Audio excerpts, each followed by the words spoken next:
저건 김순인의 주운 애 아니냐고. 마을회관 구석에서 누군가 외쳤고 100여 명이 넘는 사람들의 시선이 일제히 무대 위 작은 아이에게 쏠렸습니다. 7살짜리 아이가 들고 있는 붓끝에서 마을 전체가 숨을 죽였고 완성된 그림을 본 순간 터져나온 함성과 눈물 속에서 구석에 웅크린 한 여인만이 고개를 들지 못한 채 떨고 있었습니다. 대체 무슨 일이 벌어진 걸까요?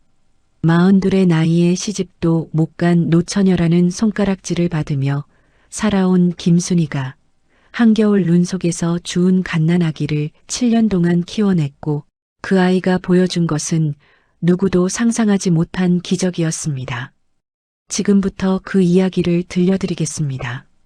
7년 전 그 겨울은 유난히도 추웠습니다. 새벽 5시면 어김없이 일어나 홀로 밥상을 차리는 김순이의 하루는 언제나 똑같았고 낡은 한옥 부엌에서 혼자 먹는 아침밥은 쓸쓸함 그 자체였습니다. 42의 나이 시집도 못 간 노처녀라는 꼬리표가 붙은 지 벌써 10여 년이 흘렀지만 순이는 그저 묵묵히 농사를 지으며 하루하루를 견뎌낼 뿐이었습니다. 그날도 장날이었고 순이는 평소처럼 남루한 외투를 걸치고 버스를 타고 시장으로 향했습니다. 시장 골목은 사람들로 북적였지만 순이가 지나가면 이상하게도 사람들의 수군거림이 들려왔습니다. 정육점 앞에 섰을 때 사장은 고기를 썰면서 대충 무게를 달았고 현금으로 주면 1,000원만 깎아주겠다는 말에 순이는 고개를 끄덕일 수밖에 없었습니다. 옆에서 고기를 사던 아주머니는 5,000원이나 깎아달라고 했는데 사장은 웃으며 깎아줬고 순이는 그 모습을 보면서도 아무 말하지 못했습니다. 슈퍼에 들렀을 때도 마찬가지였습니다. 계산대 앞에서 돈을 내는데 슈퍼 아줌마가 옆 손님에게 속삭이는 소리가 들렸습니다. 저 사람 있잖아. 40 넘어서도 시집 못 간 사람이야. 뭐가 그리 모자라서 저 나이까지. 순이는 귀를 막고 싶었지만 그럴 수도 없었고 그저 물건을 받아들고 서둘러 나왔습니다. 버스를 타고 집으로 가는 길에 하늘에서 눈발이 날리기 시작했습니다. 처음엔 가볍게 흩날리던 눈이 점점 거세져서 산 입구 정류장에 내렸을 땐 이미 세상이 하얗게 변해 있었습니다. 집까지는 30분을 걸어야 하는 산길이었고 순이는 무거운 장바구니를 들고 눈길을 걷기 시작했습니다. 발걸음을 옮길 때마다 눈이 발목까지 빠져들었고 차가운 바람이 얼굴을 때렸지만 순이는 그저 고개를 숙인 채 걸었습니다. 그런데 산 입구를 지나 10여 분쯤 걸었을 때 바람 소리에 섞여 희미하게 들려오는 소리가 있었습니다. 처음엔 바람 소리인 줄 알았는데 자꾸만 신경이 쓰였고 순이는 걸음을 멈추고 귀를 기울였습니다. 으앙, 으앙. 그건 분명 아기 울음소리였습니다. 순이는 심장이 쿵 내려앉는 걸 느꼈고 황급히 주변을 둘러보기 시작했습니다. 정류장 쪽에서 들려오는 것 같아 다시 돌아가 보니 벤치 아래 눈에 반쯤 덮인 낡은 박스 하나가 있었습니다. 순이는 떨리는 손으로 박스를 열었고 그 안에는 얇은 담요에 쌓인 갓난아기가 있었습니다. 아기는 파랗게 질린 얼굴로 힘없이 울고 있었고 작은 손은 차갑게 식어 있었습니다. 순이는 순간 온몸이 얼어붙는 것 같았습니다. 이럴 수가. 말이 제대로 나오지 않았고 머릿속이 하얗게 변했습니다. 어떻게 해야 할지 몰라 한참을 그 자리에 서 있었지만 아기의 울음소리가 점점 약해지는 걸 느낀 순간 순이의 몸이 저절로 움직였습니다. 재빨리 입고 있던 외투를 벗어 아기를 감쌌고 장바구니를 그 자리에 내팽개친 채 아기를 품에 안았습니다. 아기의 체온은 너무나 차가웠고 순이는 자신의 체온으로 아기를 데우려 꼭 껴안았습니다. 괜찮아, 괜찮을 거야. 순이는 중얼거리며 눈길을 띄기 시작했습니다. 30분 걸리는 길을 20분 만에 달려왔고 집에 도착했을 땐 숨이 턱까지 차올라 있었습니다. 방문을 열고 들어가자마자 아기를 아랫목에 눕히고 젖은 담요를 벗기고 마른 이불로 감쌌습니다.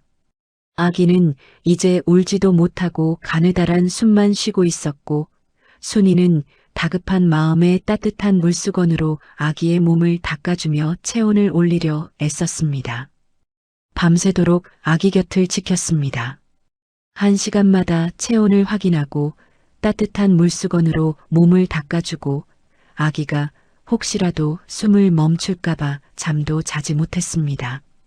새벽녘이 되어서야 아기의 체온이 조금씩 올라가기 시작했고 파랗던 얼굴에 약간의 혈색이 돌아왔습니다. 아기가 작게나마 손을 움직이는 걸 본 순간 순이는 그제야 안도의 한숨을 쉬었습니다. 살았구나. 다행이다. 그렇게 중얼거리는 순이의 눈에서 눈물이 주르륵 흘러내렸습니다. 왜 우는지도 모를 눈물이었지만 멈출 수가 없었습니다. 해가 뜨자마자 순이는 아기를 안고 보건소로 달려갔습니다. 의사 선생님은 아기를 진찰하더니 고개를 저으며 말했습니다. 조금만 늦었어도 큰일 날 뻔했어요. 저체온증이 심했는데 잘 응급처치하셨네요. 순이는 안도하면서도 불안했습니다. 이 아기를 어떻게 해야 할지 막막했기 때문입니다. 보건소에서 경찰서로 연락이 갔고 순이는 아기를 안고 경찰서를 찾아갔습니다. 경찰관은 상황을 듣더니 복지관에 연락을 취하겠다고 했고 친부모를 찾아보겠다고 약속했습니다. 순이는 며칠 동안만 아기를 맡아 키워도 되냐고 물었고 경찰관은 고개를 끄덕였습니다. 친부모가 나타나거나 보호시설이 정해질 때까지 부탁드려도 될까요?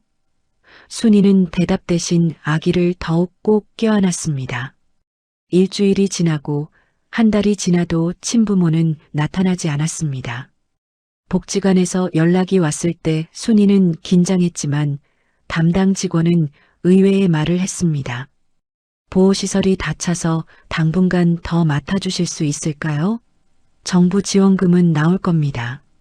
순이는 망설였지만 아기의 얼굴을 보는 순간 거절할 수 없었습니다. 이미 한 달 동안 밤낮으로 돌보며 정이 들어버렸기 때문입니다. 아기가 밤에 울 때마다 안아주고 분유를 타먹이고 기저귀를 갈아주는 일상이 어느새 익숙해져 있었습니다. 조금만 더 제가 돌보겠습니다. 순이의 대답에 담당 직원은 고마워했지만 순이는 고마운 쪽이 자신이라고 생각했습니다. 홀로 살아온 20년의 세월 동안 처음으로 누군가가 자신을 필요로 한다는 느낌을 받았기 때문입니다. 석 달이 지났을 때 복지관에서 다시 연락이 왔습니다. 친부모는 끝내 나타나지 않았고 아기를 보호시설로 보내거나 입양을 보내야 한다는 내용이었습니다. 순이는 그날 밤 잠을 이루지 못했습니다. 아기를 안고 밤새 고민했고 새벽녘이 되어서야 결심을 굳혔습니다. 다음 날 아침 순이는 복지관을 찾아가 말했습니다. 제가 키우겠습니다. 입양은 아니더라도 위탁이든 뭐든 제가 이 아이를 키우고 싶습니다. 담당 직원은 놀란 표정으로 물었습니다. 혼자 키우시기 힘들지 않으세요? 경제적으로도 부담이 크실 텐데. 순이는 고개를 저었습니다. 괜찮습니다. 농사 지으면서 키울 수 있습니다. 제발 부탁드립니다. 그렇게 간곡하게 부탁하는 순이의 눈빛에서 직원은 무언가를 읽었고 결국 위탁 양육을 허락했습니다. 마을로 돌아온 순이는 아기에게 이름을 지어주었습니다. 지호, 지혜로운 호랑이처럼 씩씩하게 자라라는 의미였습니다. 그날부터 순이의 인생은 완전히 달라졌습니다. 새벽에 일어나면 제일 먼저 지호를 확인하고 분유를 타서 먹이고 농사일을 나갈 때도 지호를 업고 나갔습니다. 밭에서 일할 때는 그늘진 곳에 지호를 눕혀두고 수시로 확인했으며 지호가 울면 손에 흙이 묻은 채로 달려가 안아주었습니다. 힘들었지만 순이는 단 한 번도 후회하지 않았습니다.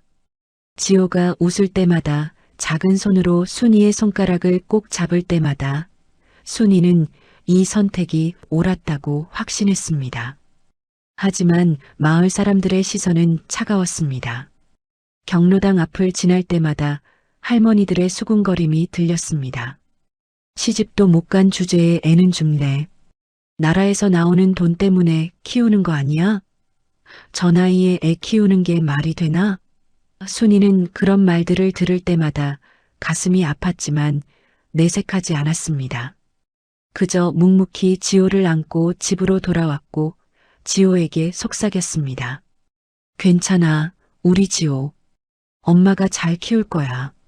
지호는 아직 말을 알아듣지 못했지만 순이의 품에서 편안하게 잠들었고 그 모습을 보는 것만으로도 순이는 힘을 얻었습니다. 그렇게 7년이라는 시간이 흘러가기 시작했습니다. 지호가 돌을 맞이하던 날 순이는 조촐하게 떡을 만들어 마을 사람들에게 돌렸습니다. 받아가는 사람들의 표정은 여전히 차가웠지만 순이는 개의치 않았고 집으로 돌아와 지호와 단둘이 촛불을 켰습니다.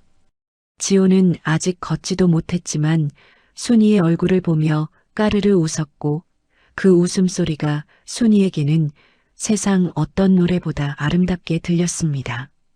지호야, 건강하게만 자라다오. 그것만으로도 엄마는 충분해. 순이는 지호의 작은 손을 잡고 속삭였지만 사실 마음 한편에는 불안함이 자리 잡고 있었습니다. 과연 자신이 이 아이를 제대로 키울 수 있을까, 혼자서 감당할 수 있을까 하는 두려움이 밤마다 찾아왔기 때문입니다. 그 불안함은 현실이 되어 나타났습니다. 지호는 다른 아이들보다 자주 아팠고 밤마다 이유 없이 울어댔습니다. 순이는 잠을 제대로 자지 못한 채 낮에는 농사일을 하고 밤에는 지호를 돌봤습니다. 며칠째 잠을 설치던 어느 날 밤 지호가 고열에 시달리기 시작했습니다. 체온계를 보니 39도가 넘었고 순이는 패닉 상태에 빠졌습니다.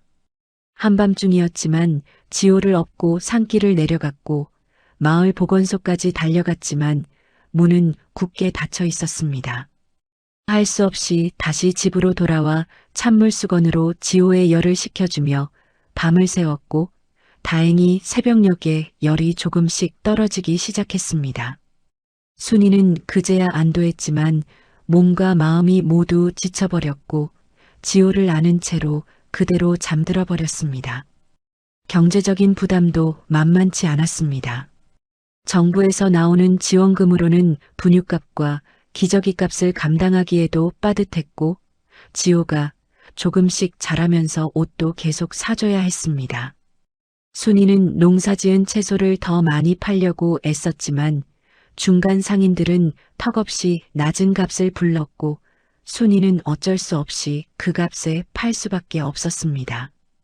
장에 나가는 날이면 지호를 업고 가야 했는데 무거운 짐을 들고 아이까지 업으니 허리가 끊어질 것 같았습니다.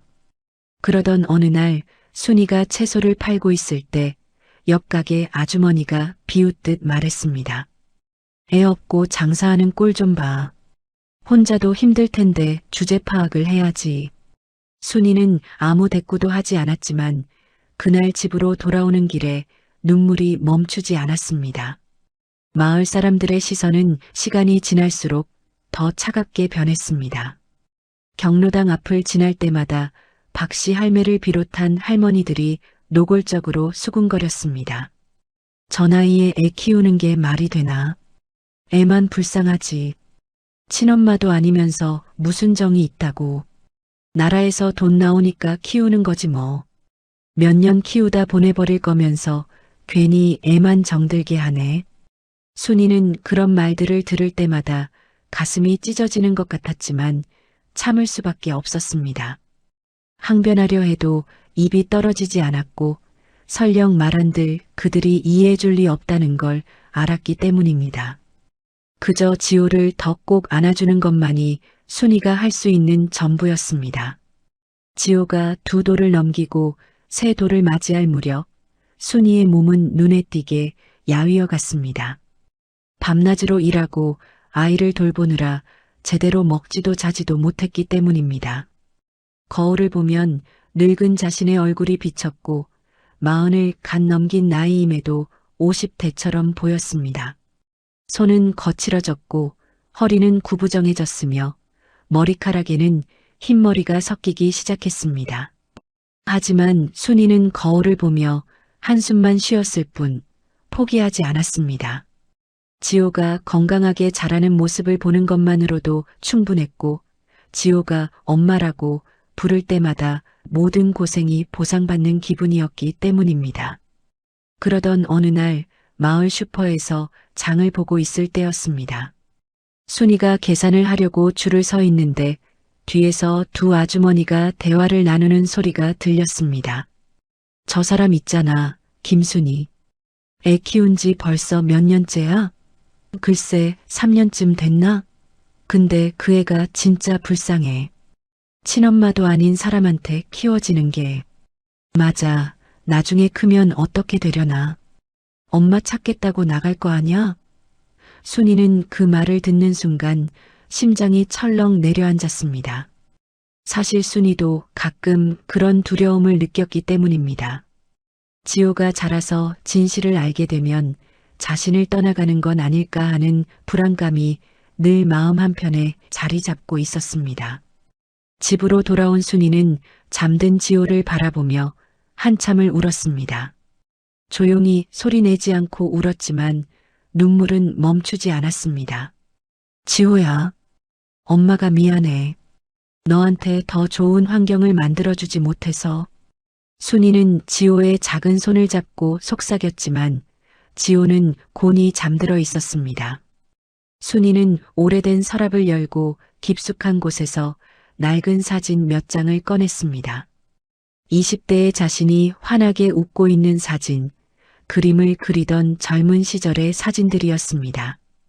순이는 그 사진들을 한참 바라보다가 다시 서랍 깊숙이 넣어버렸습니다. 다 소용없어. 이제는 다 지나간 일이야. 그렇게 중얼거리며 순이는 다시 지호 곁으로 돌아왔고 아이의 체온을 느끼며 조금씩 마음을 추스렸습니다. 지호는 그런 순이의 마음을 아는지 모르는지 하루가 다르게 자라났습니다. 세 돌이 지나자 말도 제법 하기 시작했고 걸음마도 능숙해졌습니다. 순이가 농사일을 할 때면 지호는 옆에서 따라다니며 이것저것 물어봤고 순이는 그 질문들에 하나하나 답해주며 시간을 보냈습니다. 엄마, 저거 뭐예요? 지호가 밭에 핀 꽃을 가리키며 물었고 순이는 무릎을 꿇고 지호와 눈높이를 맞춘 채 설명해줬습니다. 저건 민들레야. 바람 불면 홀씨가 날아가서 다른 데서 또 꽃이 피는 거란다. 지호는 신기한 듯 꽃을 바라봤고 순이는 그 모습을 보며 미소 지었습니다. 하지만 행복한 시간은 오래가지 않았습니다. 지호가 4살이 되던 해 마을에 소문이 돌기 시작했습니다. 복지관에서 위탁 아동들을 정식 입양 보내거나 보호시설로 옮긴다는 소식이었습니다. 순이는 그 소문을 듣자마자 복지관으로 달려갔고 담당 직원에게 물었습니다. 지호는 어떻게 되는 건가요? 저희도 해당되나요? 직원은 난처한 표정으로 대답했습니다. 아직 확정된 건 아니지만 정책이 바뀌면서 위탁 양육보다는 정식 입양이나 시설 보호를 우선하는 방향으로 가고 있어요. 순이는 그 말을 듣는 순간 온몸이 얼어붙었습니다. 그럼 지호를 제가 못 키우게 되는 건가요? 직원은 고개를 저었습니다. 그건 아니고요. 다만 정식 입양 절차를 밟으시거나 아니면. 말끝을 흐리는 직원의 표정에서 순이는 불안함을 읽었습니다. 그날 밤 순이는 잠을 이루지 못했습니다. 지호를 빼앗길지도 모른다는 두려움에 가슴이 조여왔고 입양 절차를 밟자니 경제적으로 자격이 될지 걱정이었습니다. 밤새 고민하다가 새벽녘에 결심을 굳혔습니다. 어떤 일이 있어도 지호를 보내지 않겠다고, 정식 입양이 안 되더라도 위탁 양육을 계속할 수 있도록 최선을 다하겠다고 마음먹었습니다. 다음 날 아침 순이는 다시 복지관을 찾아가 간곡하게 부탁했습니다. 제발 지호를 데려가지 말아주세요. 제가 더 잘할게요. 더 열심히 일해서 경제적으로도 안정시킬게요. 담당 직원은 순이의 절박한 표정을 보며 한숨을 쉬었습니다. 순이 씨 마음은 잘 알겠어요. 일단 위탁 양육은 계속 유지하되 나중에 정책이 어떻게 바뀔지 모르니 준비는 해두세요. 그 말을 듣고 집으로 돌아온 순이는 더욱 악착같이 일했습니다. 새벽부터 밤늦게까지 밭일을 하고 남는 시간에는 마을 사람들의 일손을 도와주며 품삯을 받았습니다. 김장철에는 동네 집집마다 다니며 김치를 담가주고 돈을 벌었고, 농한기에는 산에 올라가 나무를 캐서 시장에 팔았습니다. 몸은 힘들었지만 순이는 이를 악물고 견뎠습니다. 지호를 지키기 위해서라면 무엇이든 할 수 있었고 어떤 고생도 감수할 수 있었습니다. 지호는 그런 엄마의 모습을 보며 자랐고 어린 나이에도 엄마가 힘들다는 걸 알았는지 투정 한번 부리지 않았습니다. 어느 날 저녁 순이가 밭일을 마치고 지친 몸으로 집에 돌아왔을 때 지호가 문 앞에서 기다리고 있었습니다. 4살배기 아이가 작은 들꽃을 손에 쥐고 서 있었고 순이를 보자마자 환하게 웃으며 달려왔습니다. 엄마, 이거 예뻐서 가져왔어요. 지호가 건넨 들꽃은 시들시들했지만 순이에게는 세상에서 가장 아름다운 꽃으로 보였습니다. 순이는 지호를 꼭 안아주며 눈물을 참았습니다. 고마워, 우리 지호. 엄마가 세상에서 제일 좋아하는 꽃이야. 그날 밤 순이는 그 들꽃을 물컵에 꽂아 탁자 위에 올려두었고 시든 꽃잎이 떨어질 때까지 버리지 못했습니다. 시간이 흘러 지호가 5살이 되었을 때 마을에서 작은 사건이 일어났습니다. 경로당에서 잔치가 열렸고 마을 사람들이 모두 모였습니다. 순이도 지호를 데리고 참석했지만 여전히 구석자리에 앉아 있었습니다. 잔치가 무르익어갈 무렵 박씨 할매가 술에 취해 큰 소리로 말했습니다. 김순이, 너 아직도 그 애 키우냐? 친엄마도 아니면서 언제까지 키울 건데? 주변 사람들이 웃었고 순이는 고개를 숙였습니다. 그런데 그때 지호가 벌떡 일어나 박씨 할매 앞으로 걸어갔습니다. 할머니, 우리 엄마 욕하지 마세요. 5살 아이의 목소리치고는 또렷했고 장내가 순간 조용해졌습니다. 박씨 할매는 당황한 표정으로 지호를 바라봤고 다른 사람들도 술렁거렸습니다. 순이는 황급히 일어나 지호를 안아들고 밖으로 나왔습니다. 집으로 돌아오는 길, 순이는 지호를 꼭 안고 걸었습니다. 지호는 순이의 품에서 조용히 있었고 순이는 아무 말도 하지 못했습니다. 집에 도착해서 지호를 눕히고 나서야 순이는 입을 열었습니다. 지호야, 엄마 때문에 미안해. 내가 그런 말을 듣게 해서. 지호는 고개를 저으며 말했습니다. 괜찮아요, 엄마. 저는 엄마가 제일 좋아요. 그 말을 듣는 순간 순이의 눈에서 눈물이 주르륵 흘러내렸습니다. 5살밖에 안 된 아이가 자신을 위로하고 있다는 사실이 고마우면서도 미안했고 이 아이에게 더 나은 삶을 만들어줘야겠다는 다짐이 더욱 강해졌습니다. 그날 밤 순이는 지호가 잠든 뒤 오랫동안 아이의 얼굴을 바라봤습니다. 지호야, 엄마가 꼭 너를 지킬 거야. 무슨 일이 있어도. 그렇게 속삭이며 순이는 지호의 손을 꼭 잡았습니다. 지호가 6살이 되던 해봄 마을 초등학교 입학 준비를 시작해야 했습니다. 순이는 학용품을 사러 시장에 갔고 가격표를 보며 한참을 고민했습니다. 새 책가방과 공책, 연필, 색연필, 크레파스까지 사야 할 것들이 많았지만 지갑 사정은 넉넉하지 않았습니다. 순이는 결국 가장 저렴한 것들로 골랐고 책가방도 중고 시장에서 구입했습니다. 집으로 돌아와 책가방을 닫고 손질하는데 지호가 옆에서 지켜보며 말했습니다. 엄마, 이거 예뻐요. 고마워요. 순이는 가슴이 먹먹해졌지만 억지로 웃으며 대답했습니다. 그래, 우리 지호한테 잘 어울리네.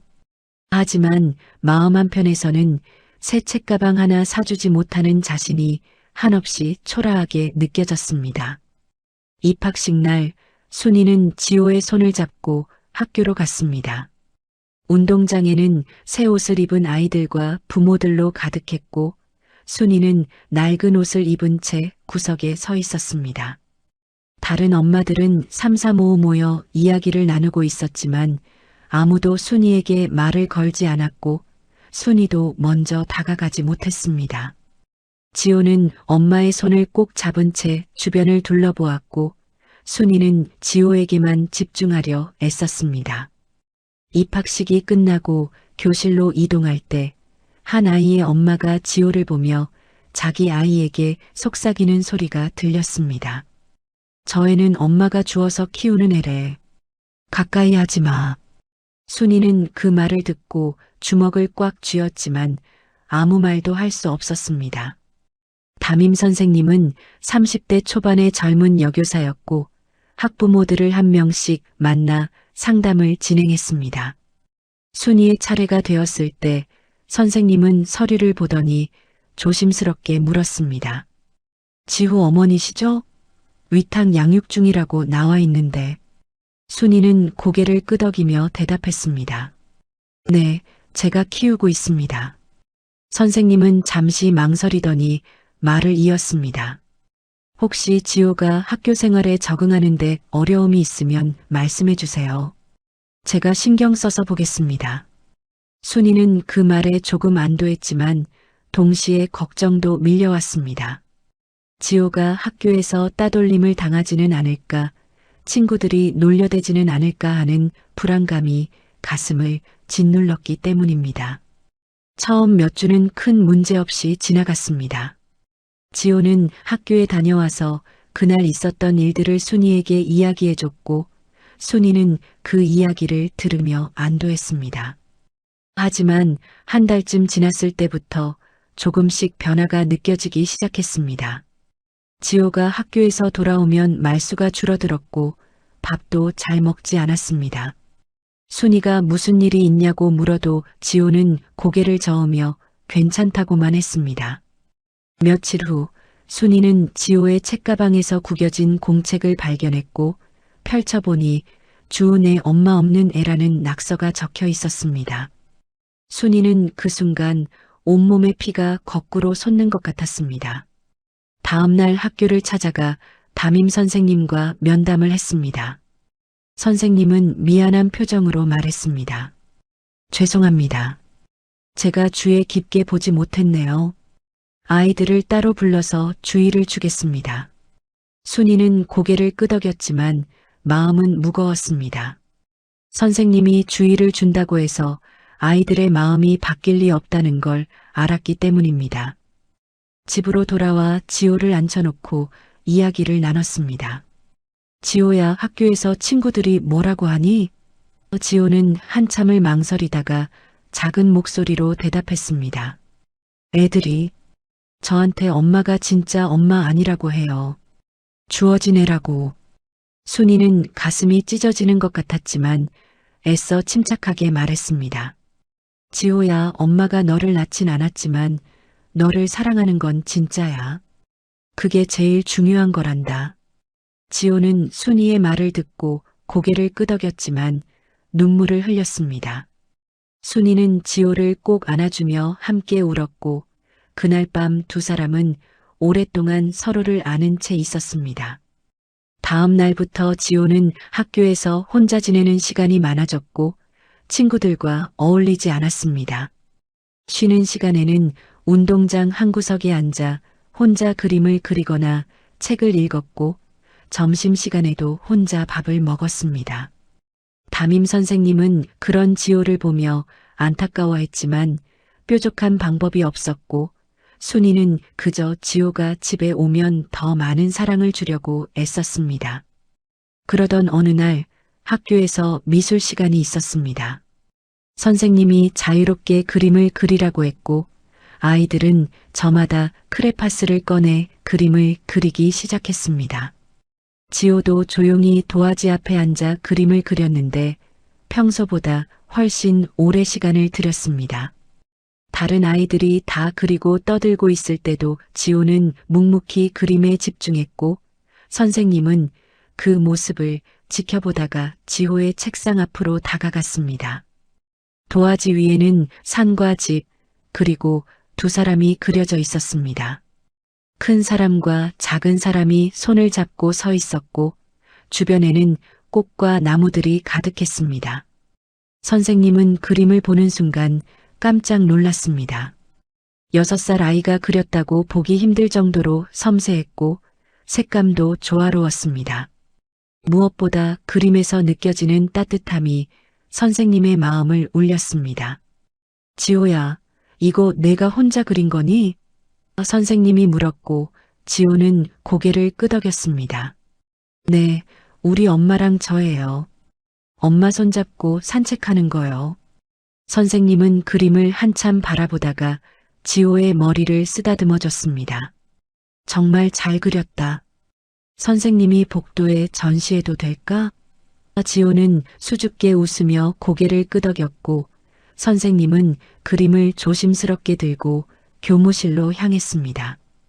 교무실에서 다른 선생님들에게 그림을 보여주자 모두들 놀라워했습니다. 이게 정말 1학년이 그린 거예요? 재능이 있는데요? 혹시 부모님 중에 미술하시는 분이 계신가요?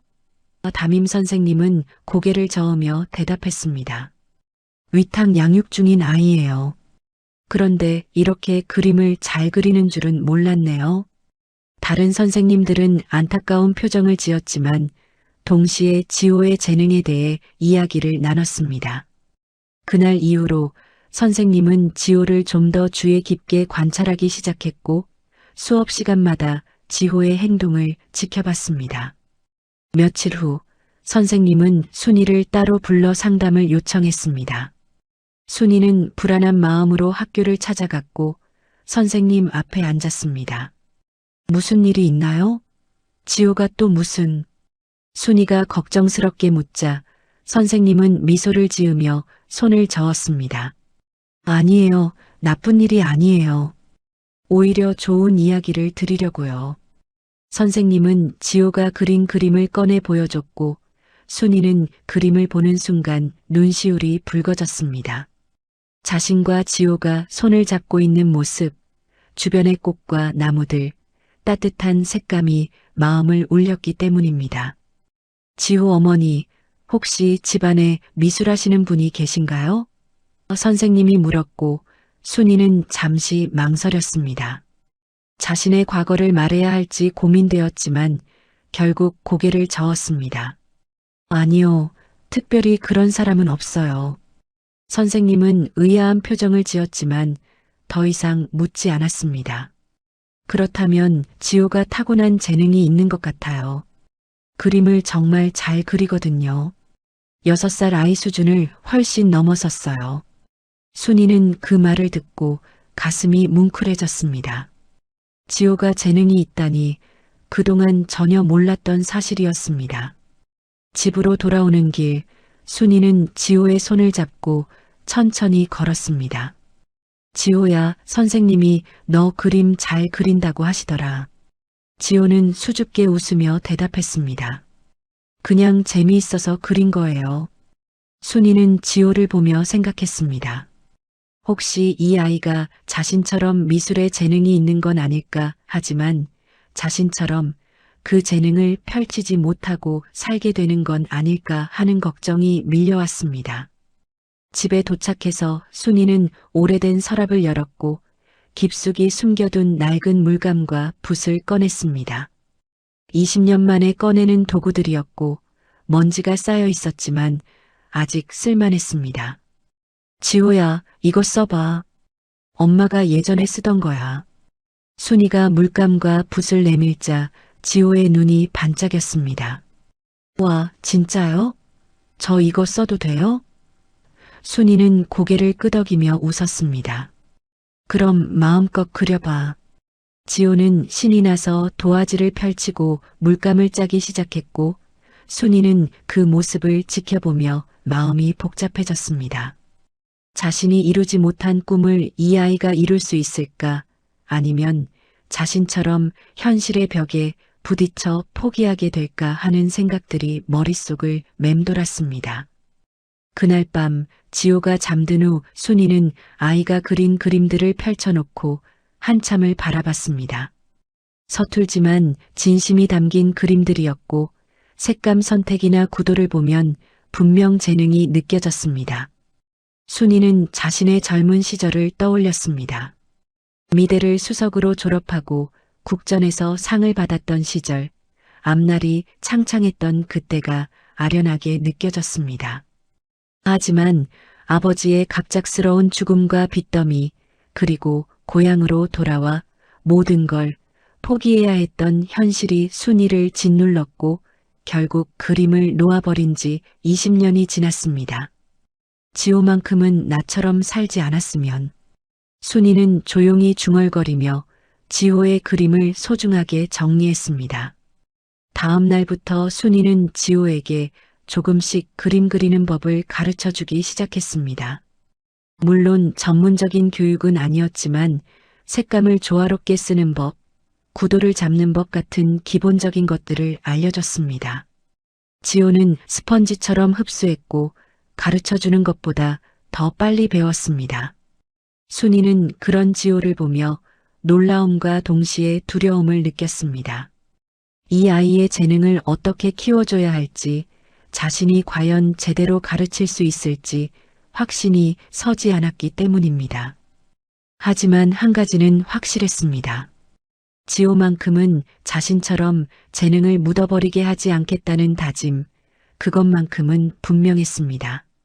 지호가 7살이 되던 해 학교에서 큰 행사가 하나 열렸습니다. 전교생이 참여하는 그림 그리기 대회였고 1등에게는 상금과 상장이 주어진다는 소식이었습니다. 담임 선생님은 지호에게 꼭 참가해 보라고 권유했고 순이도 지호를 격려했습니다. 지호야, 한번 해보자. 엄마가 옆에서 응원할게. 지호는 처음엔 자신없어 했지만 엄마의 격려에 용기를 내어 참가 신청을 했습니다. 대회 당일 운동장에는 학년별로 아이들이 모여 앉았고 각자 도화지와 그림 도구를 꺼내 놓았습니다. 주제는 우리 가족이었고 순이는 관람석에서 지호를 지켜보며 가슴이 두근거렸습니다. 지호는 다른 아이들처럼 서두르지 않았습니다. 한참을 도화지만 바라보다가 천천히 붓을 들었고 신중하게 첫 선을 그었습니다. 다른 아이들이 벌써 반쯤 그릴 때도 지호는 여전히 밑그림을 그리고 있었고 순이는 조바심이 났지만 참고 지켜봤습니다.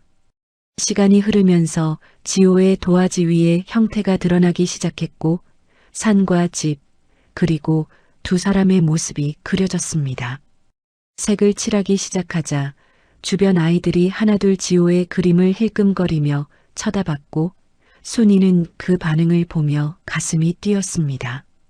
제한 시간이 끝나고 심사가 시작되었을 때 심사위원들은 지호의 그림 앞에서 오래 머물렀습니다.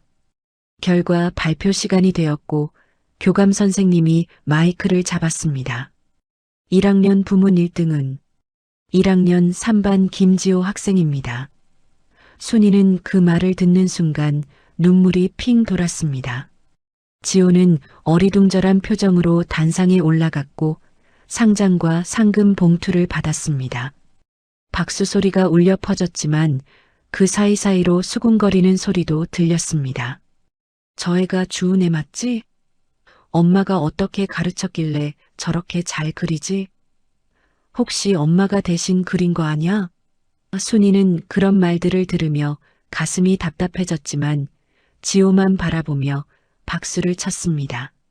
지호는 단상에서 내려와 순이에게 달려왔고 상장을 보여주며 환하게 웃었습니다. 엄마, 제가 1등 했어요. 집으로 돌아오는 길에 지호는 상장을 소중히 안고 걸었고 순이는 그런 아이의 모습을 보며 행복했습니다. 하지만 그 행복은 오래가지 못했습니다. 다음 날 학교에서 돌아온 지호의 표정이 어두웠기 때문입니다. 무슨 일 있니? 순이가 물었지만 지호는 고개를 저으며 방으로 들어갔습니다. 순이는 불안한 마음에 지호의 책가방을 확인했고 구겨진 상장을 발견했습니다. 평평하게 펴보니 부정행위 엄마가 대신 그렸다는 낙서가 적혀 있었고 순이는 그 순간 분노가 치밀어 올랐습니다. 하지만 화를 내봤자 소용없다는 걸 알았기에 조용히 상장을 펴서 액자에 넣었습니다.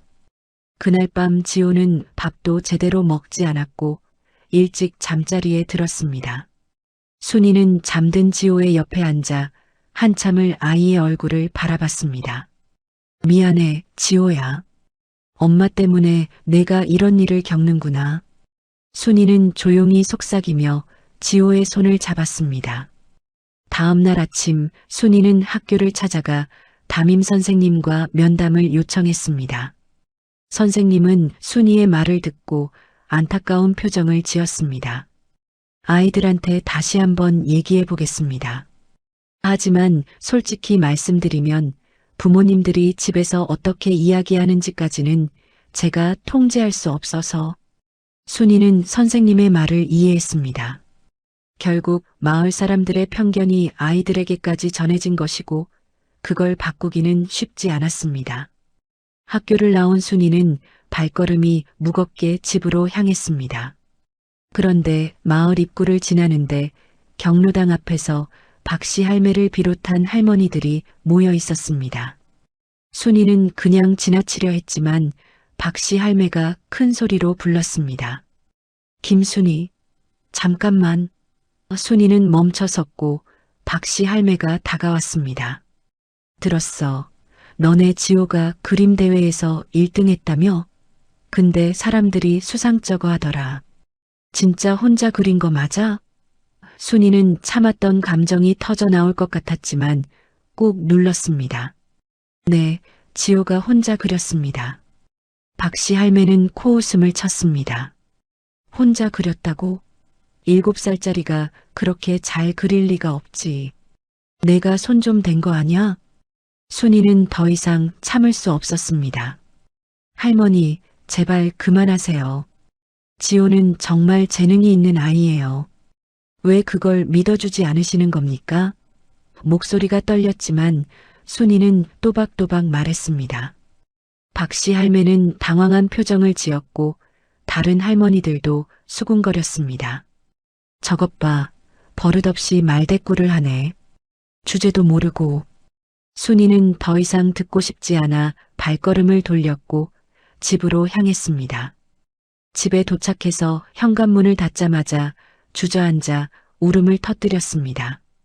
참았던 서름과 분노가 한꺼번에 쏟아져 나왔고 한참을 울고 나서야 겨우 진정할 수 있었습니다. 며칠 후 마을에 복지관 직원이 찾아왔습니다. 김 과장이라는 40대 여성이었고 순이와 면담을 하러 왔다고 했습니다. 지호 잘 지내고 있죠? 학교 생활은 어떤가요? 김 과장이 물었고 순이는 사실대로 대답했습니다. 잘 지내고 있습니다. 학교에서 그림 대회도 나가서 1등 했어요. 김 과장은 놀란 표정을 지었습니다.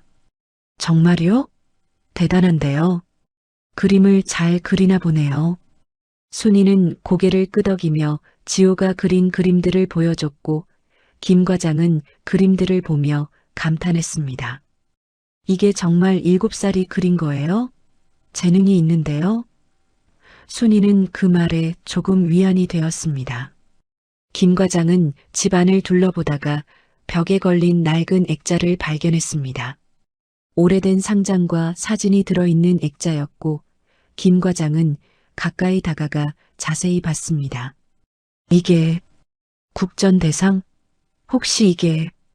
김 과장이 놀란 목소리로 물었고 순이는 당황하며 고개를 돌렸습니다. 아, 그건 옛날 거예요. 김 과장은 액자를 더 자세히 보더니 순이를 돌아봤습니다. 혹시 순이 씨가 김순이 작가님이세요?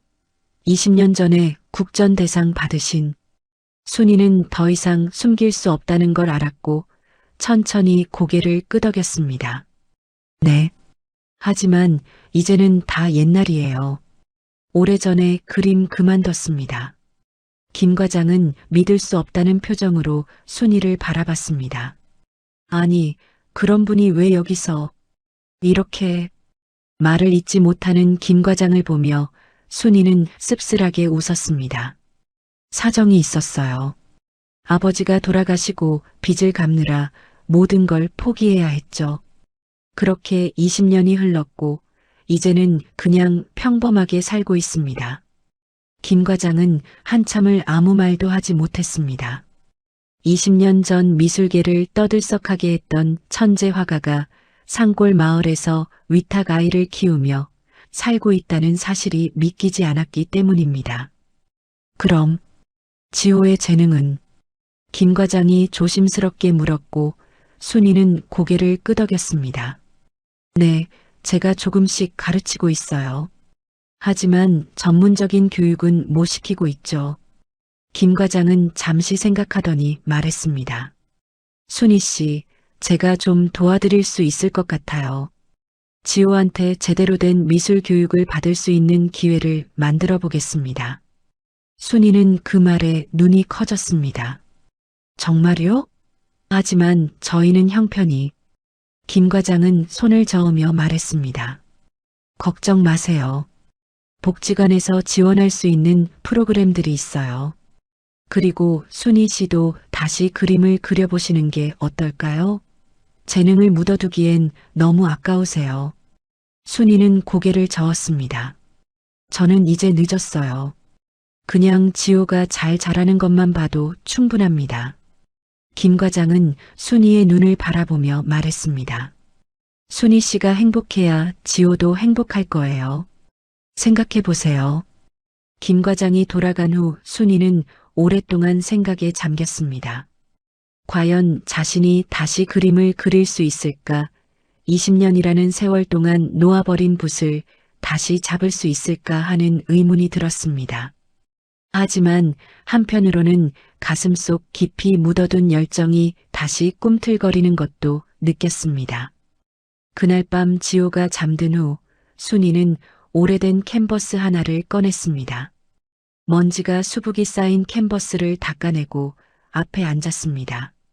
붓을 들었지만 쉽게 그을 수가 없었고 한참을 망설이다가 첫 선을 그었습니다.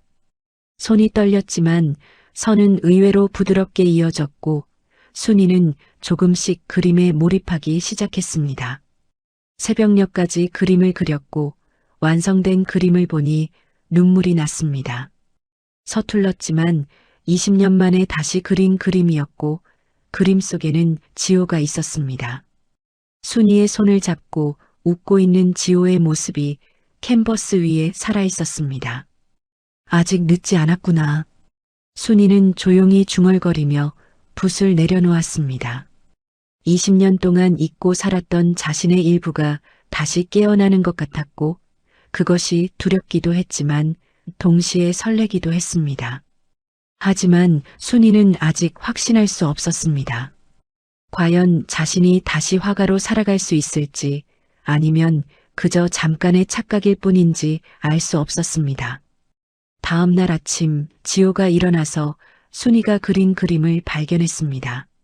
엄마, 이거 엄마가 그린 거예요? 지호가 신기한 듯 물었고 순이는 수줍게 고개를 끄덕였습니다. 응, 엄마가 옛날에 그림 그렸었어. 오랜만에 다시 그려봤어. 지호는 그림을 한참 바라보더니 환하게 웃었습니다. 엄마 그림 정말 예뻐요. 저보다 훨씬 잘 그리시네요. 순이는 지호의 말에 웃음이 나왔습니다. 아니야, 지호가 더 잘 그려. 엄마는 이제 늙어서 지호는 고개를 저으며 말했습니다. 아니에요. 엄마도 다시 그림 그리세요. 우리 같이 그려요. 순이는 그 말을 듣는 순간 가슴이 뭉클해졌습니다. 이 아이가 자신에게 다시 꿈을 꾸게 하고 있다는 사실이 고맙고도 신기했습니다. 그날 이후로 순이는 조금씩 그림을 그리기 시작했습니다. 낮에는 농사일을 하고 밤에는 지호와 함께 그림을 그렸습니다. 지호는 자신의 그림을 그리고 순이는 옆에서 자신의 그림을 그렸습니다. 두 사람은 말없이 그림에 집중했고 그 시간만큼은 세상의 모든 편견과 차별을 잊을 수 있었습니다. 순이는 점점 감각을 되찾아갔고 20년 전의 실력이 조금씩 돌아오는 것을 느꼈습니다. 하지만 여전히 불안했습니다. 이 행복이 오래갈 수 있을까? 아니면 또다시 모든 것을 빼앗길까 하는 두려움이 마음 한편에 자리 잡고 있었기 때문입니다. 그로부터 몇 달이 흘렀고 마을회관에서 작은 행사가 열린다는 소식이 전해졌습니다.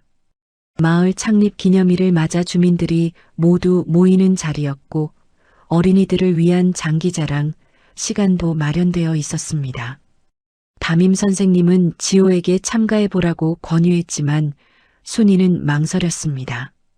지난번 그림 대회 이후로 마을 사람들의 시선이 더 차갑게 느껴졌기 때문입니다. 하지만 지호는 나가보고 싶다고 했고 순이는 아이의 바람을 꺾을 수 없었습니다. 그래, 우리 지호하고 싶은 거 해보자. 엄마가 옆에 있을게. 순이는 지호의 손을 잡으며 말했습니다. 행사 당일 마을회관에는 100여 명이 넘는 사람들이 모였습니다. 경로당 할머니들도 앞자리에 앉았고 박씨 할매는 여전히 순이를 흘깃거리며 수군거렸습니다. 순이는 지호와 함께 구석자리에 앉아 다른 아이들의 공연을 지켜봤습니다.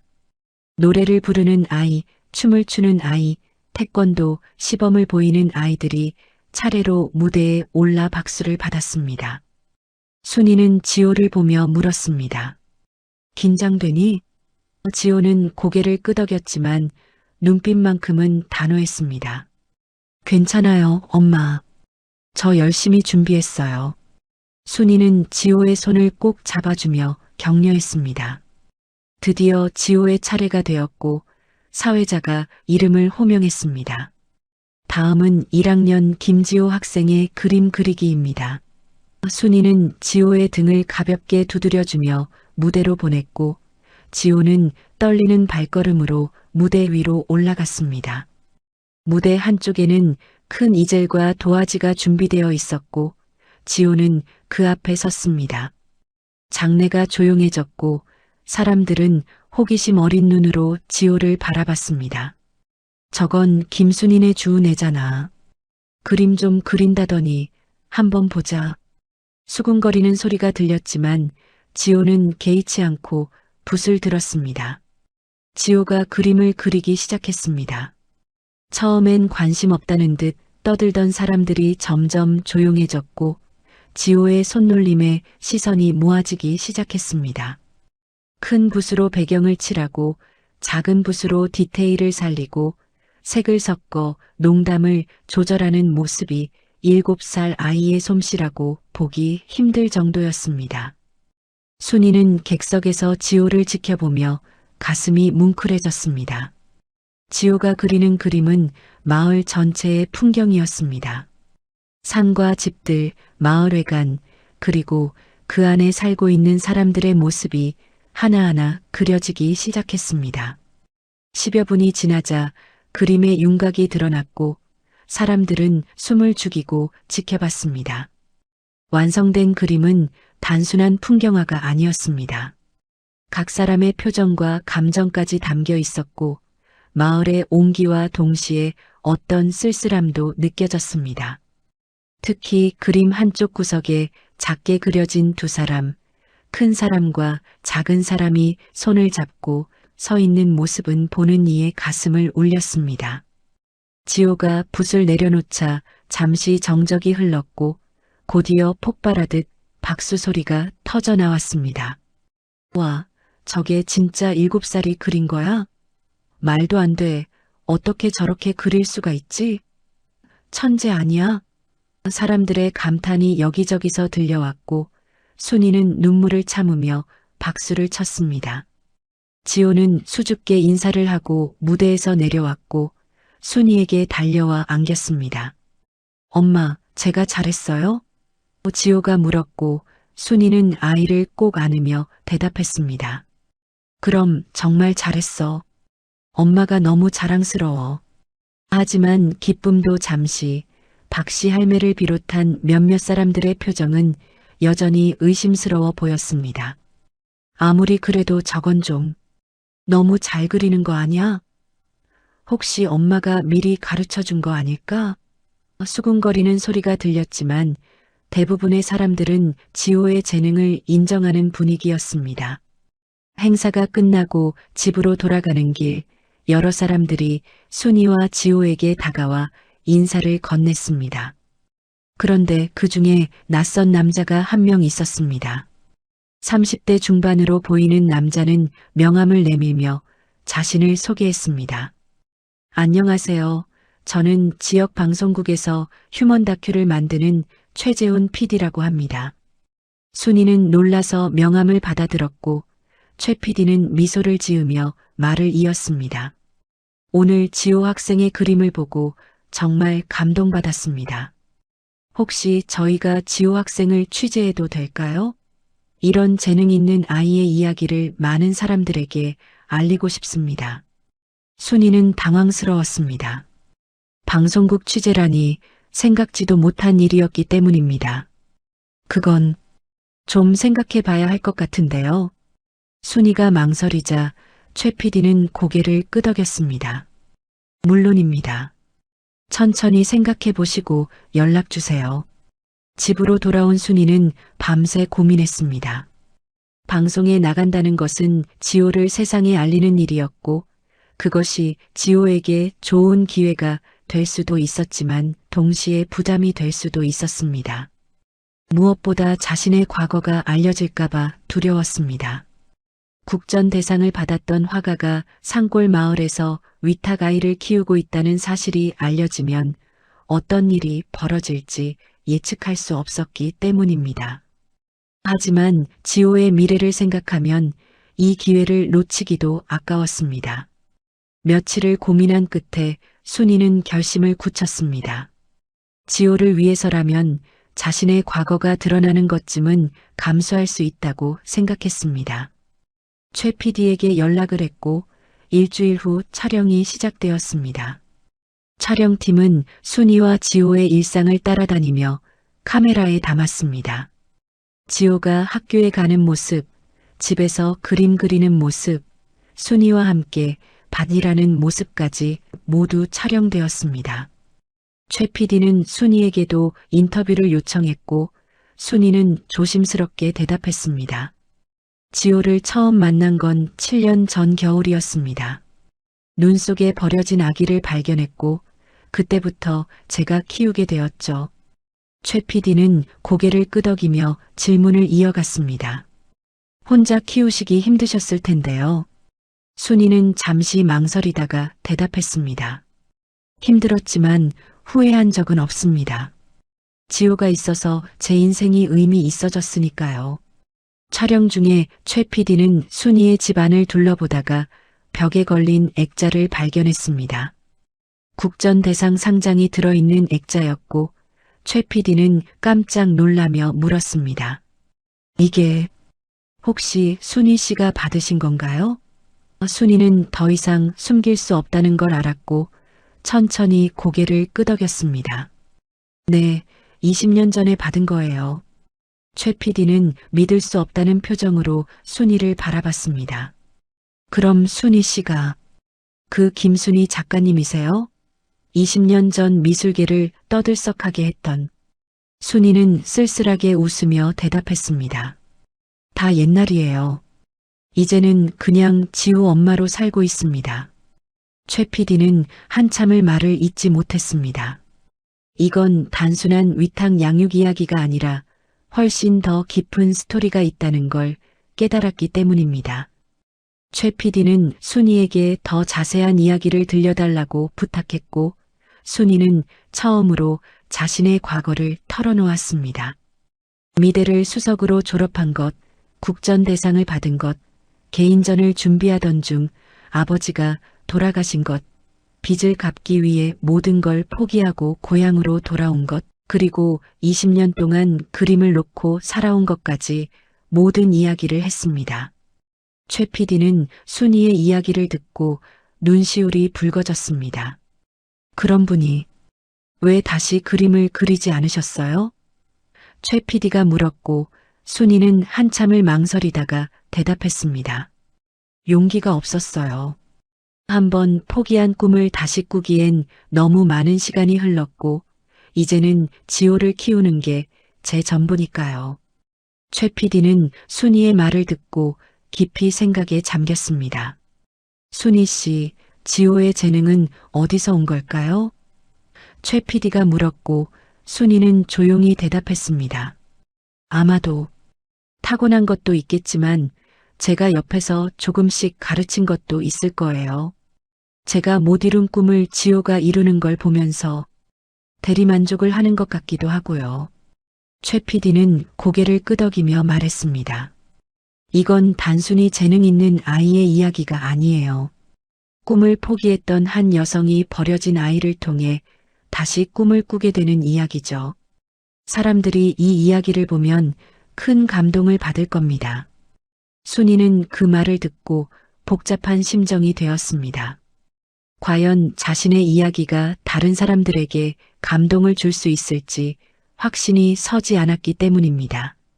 촬영이 끝나갈 무렵 복지관의 김 과장도 촬영 현장에 찾아왔습니다. 김 과장은 최 PD와 이야기를 나누다가 순이에게 다가왔습니다. 순이 씨, 제가 알아본 게 있어요. 서울에 아동미술교육재단이 있는데 거기서 재능 있는 아이들을 선발해서 장학금을 지원한대요. 지호를 추천해 볼까 해서요. 순이는 놀라서 김 과장을 바라봤습니다. 정말요? 하지만 그런 기회가 저희한테 올까요? 김 과장은 자신 있게 고개를 끄덕였습니다.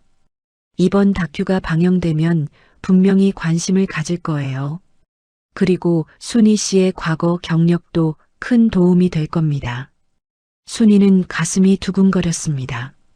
지호에게 제대로 된 교육을 받을 기회가 생긴다니 꿈만 같았습니다. 그날 밤 순이는 지호를 재운 후 오랫동안 창밖을 바라봤습니다. 7년 전 눈 속에서 울고 있던 작은 아기를 안았던 그날이 떠올랐고 그때부터 지금까지의 시간들이 주마등처럼 스쳐 지나갔습니다.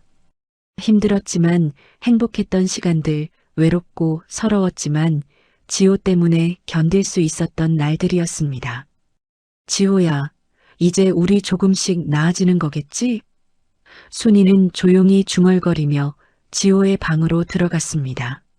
지호는 곤히 잠들어 있었고 순이는 아이의 머리를 쓰다듬으며 속삭였습니다. 고마워, 지호야. 엄마한테 와줘서, 엄마 인생을 다시 살게 해줘서. 순이의 눈에서 눈물이 흘러내렸지만 그건 슬픔의 눈물이 아니었습니다. 감사와 희망의 눈물이었습니다. 다큐멘터리 촬영이 모두 끝나고 일주일쯤 지났을 때 최 PD에게서 연락이 왔습니다. 편집이 끝났으니 방영 전에 한번 보여드리고 싶다는 내용이었고 순이는 지호와 함께 방송국을 찾아갔습니다. 편집실에서 완성된 영상을 보는데 순이는 눈물을 참을 수가 없었습니다.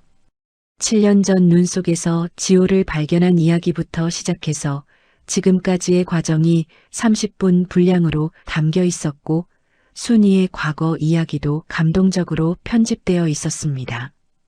특히 지호가 그림 그리는 장면과 순이가 조용히 눈물 흘리는 장면이 교차되면서 보는 이의 가슴을 울렸습니다. 이렇게 만들어주셔서 감사합니다. 순이가 인사하자 최 PD는 고개를 저었습니다. 제가 감사하죠. 좋은 이야기를 담을 수 있게 해주셔서요. 방송은 일주일 후에 나간다고 했고 순이는 불안한 마음으로 그날을 기다렸습니다. 마을 사람들이 방송을 보고 어떻게 반응할지 혹시 더 안 좋은 시선으로 볼까봐 걱정이었기 때문입니다. 하지만 지호는 신이 나서 친구들에게 자랑했고 담임 선생님도 방송 나온다는 소식에 학급 아이들에게 꼭 보라고 당부했습니다. 드디어 방송 당일이 되었고 순이는 지호와 함께 텔레비전 앞에 앉았습니다. 저녁 8시 휴먼 다큐 시간이 되자 화면에 순이와 지호의 모습이 나타났습니다. 지호는 화면 속 자신을 보며 신기해했고 순이는 떨리는 마음으로 방송을 지켜봤습니다. 방송이 끝나자마자 순이의 휴대전화가 울리기 시작했습니다. 복지관의 김 과장부터 시작해서 담임 선생님, 그리고 오랫동안 연락하지 않았던 옛 친구들까지 전화를 걸어왔습니다. 순이야, 방송 봤어. 너무 감동적이더라. 그동안 고생 많았구나. 선생님도 몰랐어요. 순이 씨가 그런 분이셨다니. 지호 정말 대단하더라. 앞으로 큰 화가 되겠어. 축하와 격려의 말들이 이어졌고 순이는 그 하나하나에 감사하며 대답했습니다. 하지만 정작 마을 사람들의 반응이 궁금했고 다음 날 아침 조심스럽게 밖으로 나섰습니다. 마을 슈퍼에 들렀을 때 슈퍼 아줌마의 태도가 확연히 달라져 있었습니다. 순이 씨, 어제 방송 봤어요. 정말 대단하시더라고요. 그동안 몰라봐서 죄송해요. 슈퍼 아줌마는 미안한 표정으로 말했고 계산할 때도 덤을 더 많이 얹어줬습니다. 순이는 당황스러웠지만 고맙다고 인사했습니다. 경로당 앞을 지날 때도 할머니들의 반응이 달랐습니다. 박씨 할매가 먼저 순이를 불렀고 순이는 긴장하며 다가갔습니다.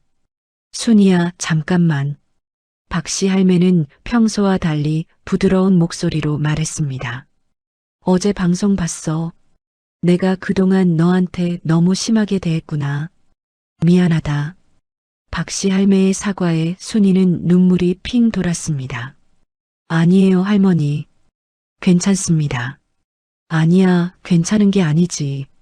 나도 늙어서 고집만 세졌나 봐. 내가 얼마나 힘들었을지. 혼자서 애 키우면서 얼마나 외로웠을지.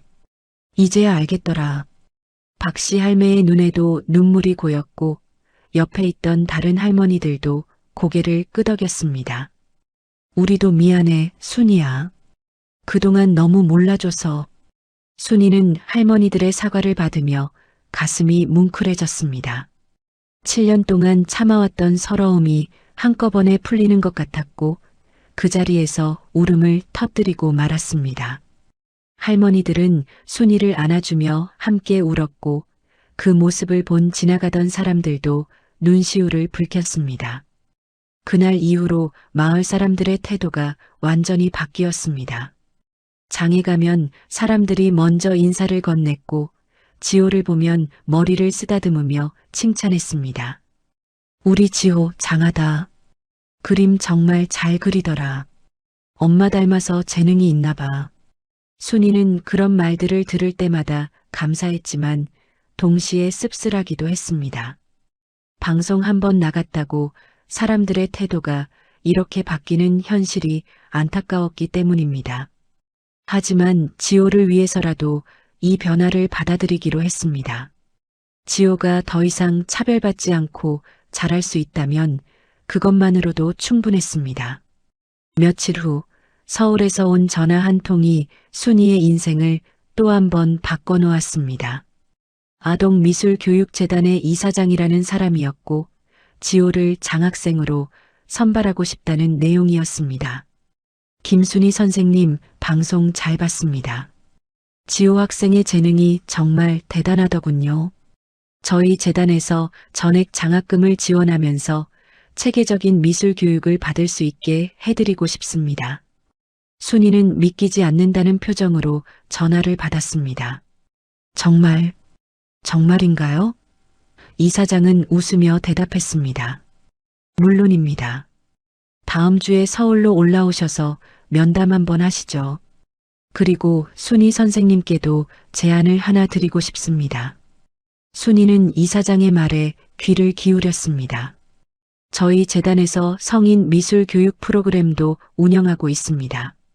한때 꿈을 접었던 분들이 다시 그림을 그릴 수 있도록 돕는 프로그램인데 선생님도 참여해 보시는 게 어떨까요? 20년 전의 실력을 되찾으실 수 있을 겁니다. 순이는 잠시 망설였습니다. 자신이 다시 화가의 길로 돌아갈 수 있을까, 20년이라는 공백을 메울 수 있을까 하는 의문이 들었기 때문입니다. 생각해보고 연락드리겠습니다. 순이가 대답하자 이사장은 이해한다며 전화를 끊었습니다. 그날 밤 순이는 오랫동안 잠을 이루지 못했습니다. 다음 날 아침 순이는 지호와 함께 아침을 먹으며 조심스럽게 물었습니다. 지호야, 서울 가서 그림 공부하고 싶니? 지호는 눈을 반짝이며 고개를 끄덕였습니다. 네, 가고 싶어요. 그런데 엄마도 같이 가는 거죠? 순이는 지호의 말에 가슴이 뭉클해졌습니다. 그럼 당연하지. 엄마가 어떻게 지호 혼자 보내겠니? 같이 가는 거야. 지호는 환하게 웃으며 순이를 안았고 순이는 아이를 꼭 껴안으며 결심을 굳혔습니다. 서울로 가서 지호에게 제대로 된 교육을 받게 하고 자신도 다시 그림을 그려보기로 한 것입니다. 20년 만에 다시 꿈을 꾸는 것이었고 두렵기도 했지만 설레기도 했습니다.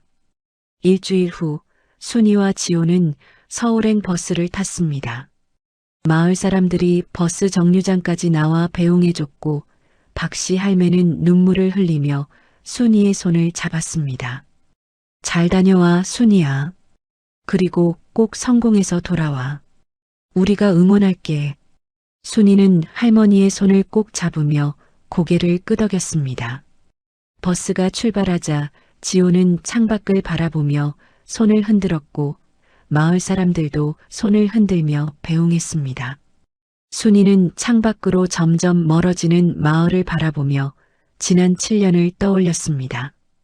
힘들었지만 행복했던 시간들, 외롭고 서러웠지만 지호 덕분에 견딜 수 있었던 날들이었습니다. 서울에 도착해서 재단 사무실을 찾아갔을 때 이사장은 따뜻하게 맞아주었습니다. 어서 오세요, 김순희 선생님. 그리고 지호 학생도 반갑습니다. 이사장은 재단 시설을 구석구석 보여주며 설명했습니다. 전문 강사진, 최신 미술 도구들, 체계적인 커리큘럼까지 모든 것이 갖춰져 있었고 순이는 감탄을 금치 못했습니다. 지호가 여기서 공부한다면 정말 큰 화가가 될 수 있겠네요. 순이가 말하자 이사장은 미소를 지었습니다. 그럼요. 그리고 순이 선생님도 다시 시작하실 수 있을 겁니다. 20년의 공백이 있지만 재능은 사라지지 않아요. 면담을 마치고 재단을 나올 때 순이는 지호의 손을 잡고 서울 거리를 걸었습니다. 20여 년 만에 다시 보는 서울은 많이 변해 있었고 낯설기도 했지만 동시에 설레기도 했습니다. 엄마, 우리 여기서 살게 되는 거예요? 지호가 물었고 순이는 고개를 끄덕이며 대답했습니다. 그래, 당분간은 여기서 살면서 공부할 거야. 지호도 그림 배우고 엄마도 다시 그림 그리고. 지호는 신이 나서 깡충깡충 뛰었고 순이는 그런 아이를 보며 웃었습니다. 하지만 마음 한편에는 여전히 불안함이 자리 잡고 있었습니다. 과연 잘할 수 있을까? 지호를 제대로 키워낼 수 있을까 하는 걱정이 떠나지 않았기 때문입니다.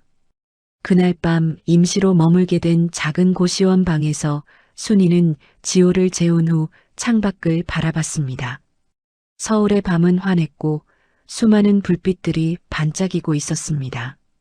순이는 20년 전 이곳에서 꿈을 꾸던 자신을 떠올렸습니다. 젊고 패기 넘쳤던 그때 세상을 다 가진 것 같았던 그 시절이 아련하게 느껴졌습니다. 하지만 지금은 다릅니다.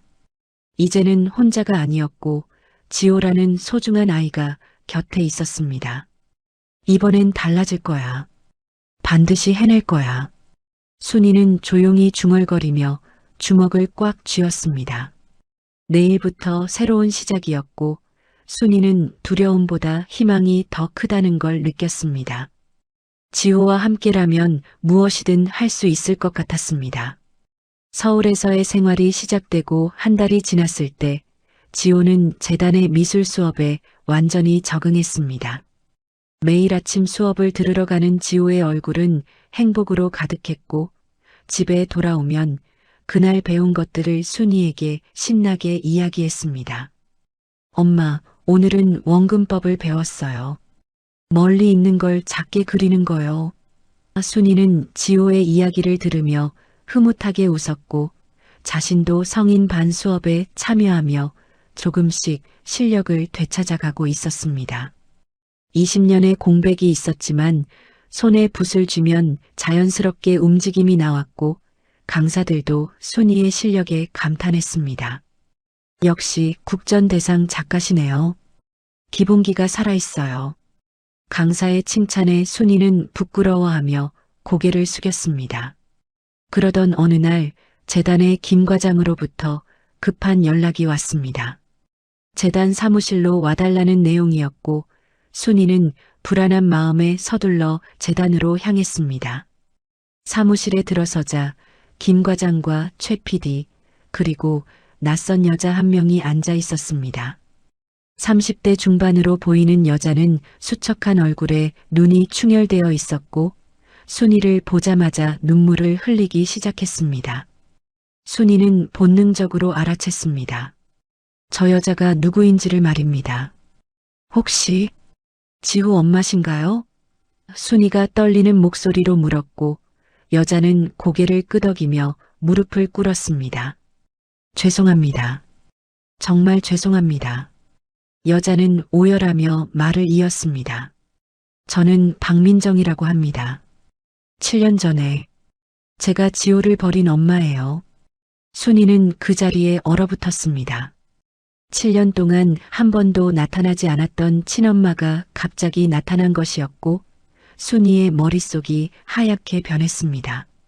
김 과장이 조심스럽게 설명했습니다. 순이 씨, 민정 씨가 지난주에 방송을 보고 저희한테 연락을 하셨어요. 지호가 자기 아들이 맞다면서 만나고 싶다고 하셨습니다. 순이는 가슴이 철렁 내려앉았습니다. 이 순간이 올까봐 늘 두려워했는데 결국 현실이 된 것입니다. 그럼 지호를 데려가시려고 순이가 떨리는 목소리로 물었고 민정은 고개를 저었습니다. 아니요, 아니에요. 저는 그럴 자격이 없어요. 민정은 눈물을 닦으며 말을 이었습니다. 다만 제가 왜 그랬는지 그동안 어떻게 살았는지 말씀드리고 싶어서 왔어요. 그리고 지호한테 미안하다고 전하고 싶었어요. 순이는 의자에 앉으며 민정을 바라봤습니다. 미워해야 할 사람이었지만 여자의 얼굴에는 7년 동안의 고통이 고스란히 새겨져 있었습니다. 최 PD가 조심스럽게 말했습니다. 민정 씨 이야기를 들어보시는 게 좋을 것 같습니다. 들으시고 나서 결정하셔도 늦지 않아요.